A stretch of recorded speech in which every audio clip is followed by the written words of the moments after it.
Hello friends, welcome to Raj Malhotra IAS Academy. My name is Harminder Singh and today we are going to discuss a very interesting topic from science, that is compulsory licensing of Remdesivir. So ये हमारी विश्लेषण series है और आज इसमें हम ये topic discuss करेंगे. So as we all know कि जो कोरोना के केसेस हैं वो बहुत ज़्यादा इंक्रीज़ हो रहे हैं, तो गवर्नमेंट एजेंसीज जो है वो ट्राई कर रही हैं कि हम एक बहुत जल्द एक अच्छी सी वैक्सीन इन्वेंट करें जिससे कि इन केसेस के इंक्रीज़ पे हम रोक लगा सकें. तो आज हम ये जो टॉपिक है ये डिस्कस करते हैं. तो चलिए देखते हैं ये क्या है.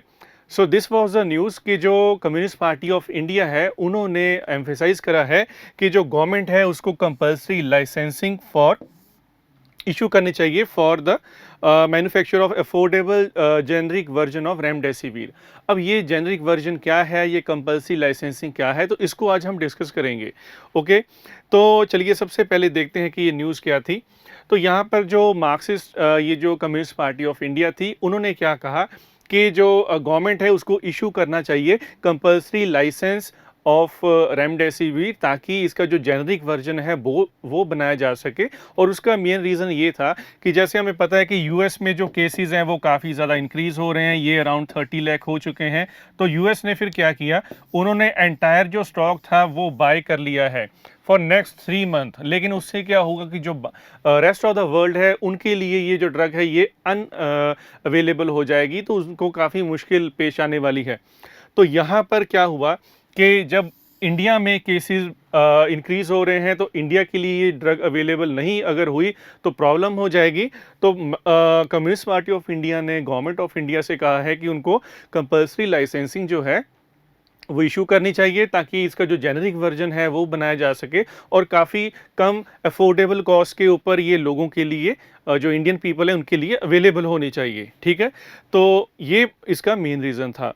तो अब पॉइंट क्या है, पॉइंट ये है कि जो हमारा पेटेंट एक्ट है तो यहाँ पे इसमें क्लॉज 2 जो है, तो पेटेंट एक्ट का जो क्लॉज 2 है उन्होंने कहा कि इसको अप्लाई करना चाहिए. उसमें ये है कि कोई अगर पेटेंट है किसी ड्रग का तो पेटेंट के अगेंस्ट जाके उसकी जो जेनरिक वर्जन है वो गवर्नमेंट इशू कर सकती है, बना सकती है. तो उसके बदले में जो जिसके नाम ये पेटेंट है उसको कंपनसेशन दी जा सकती है. तो ये इसमें क्लॉज 92 में ये मेंशन है.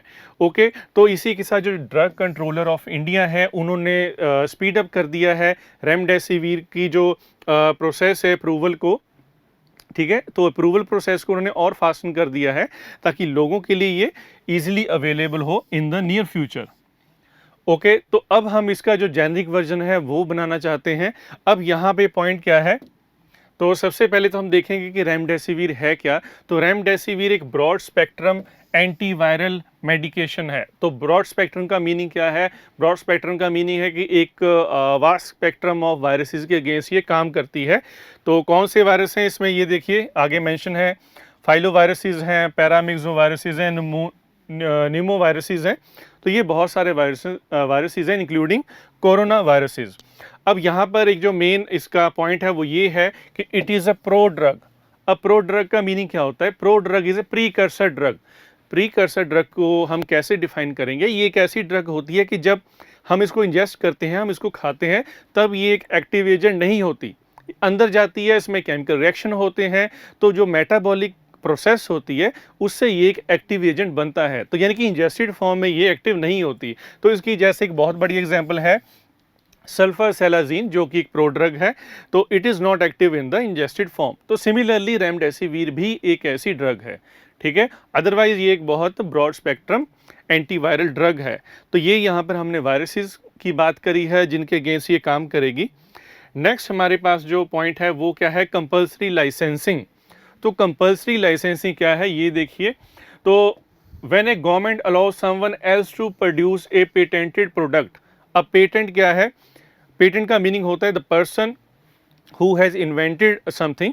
तो उसको एक राइट मिल जाता है कि जो उसकी जो भी हम कॉपी बनाएंगे या उसके कुछ भी उस प्रोडक्ट से रिलेटेड कोई भी प्रोडक्ट बनेगा तो उसके जो राइट्स रहेंगे वो उस पर्सन के पास रहेंगे. लेकिन कंपल्सरी लाइसेंसिंग में क्या होता है कि in the case of dire need, अगर हमें वो प्रोडक्ट बहुत ज़रूर चाहिए बाकी की पॉपुलेशन के लिए, तो गवर्नमेंट उस प्रोडक्ट के जेनरिक वर्जन बना सकती है। तो यहाँ पर क्या है, without the consent of the patent owner, ये जो मेन पॉइंट है यहाँ पे, अगर पेटेंट ओनर नहीं भी चाहता तो भी गवर्नमेंट कंपल्सरी उसका जो लाइसेंस है वो किसी और को दे सकती है। तो यहाँ पर क्या है कि one of the flexibilities in the field of patent protection.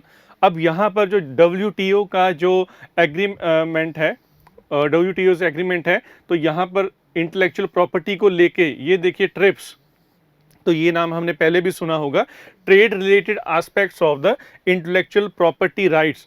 अब ये जो एग्रीमेंट है इसके अंडर भी ये जो फ्लेक्सिबिलिटी है ये मेंशन है कि इमरजेंसी केस में ये जो कंपल्सरी लाइसेंसिंग की जा सकती है। तो नेक्स्ट देखिए ये है, अब यहाँ पर पॉइंट क्या है कि जो पेटेंट ओनर है उसके पास अभी भी राइट रहेगा, ठीक है, कुछ राइट उसके पास रहेगा। कैसे? क्योंकि जो कंपनसेशन है, पेड कंपनसेशन उसको मिलती रहेगी for the copies of the product. तो जितनी हम उस प्रोडक्ट की कॉपीज बनाएंगे उसको कंपनसेशन मिलती रहेगी। और दूसरा है, अब ट्रिप्स एग्रीमेंट जो था उसमें यहाँ पर कोई भी रीज़न एनलिस्ट नहीं किया गया है कि किन केसेस में हम इसकी जो कंपल्सरी लाइसेंसिंग कर सकते हैं। So they have put the owners on the countries that according to their need these countries can issue the compulsory licenses, such as in case of national emergency. If there is any national emergency, they can issue the compulsory licensing. Okay तो अब बात करते हैं हम patent system की, कि patent system क्या होता है।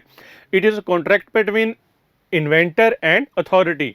अब किसी पर्सन ने कोई चीज़ इन्वेंट करी है, बहुत बढ़िया है, ठीक है, तो वो क्या करेगा, वहाँ पर एक कॉन्ट्रैक्ट साइन होगा जिसके अंडर 20 ईयर्स के लिए जो एक्सक्लूसिव राइट्स हैं वो उस पर्सन के पास रहेंगे।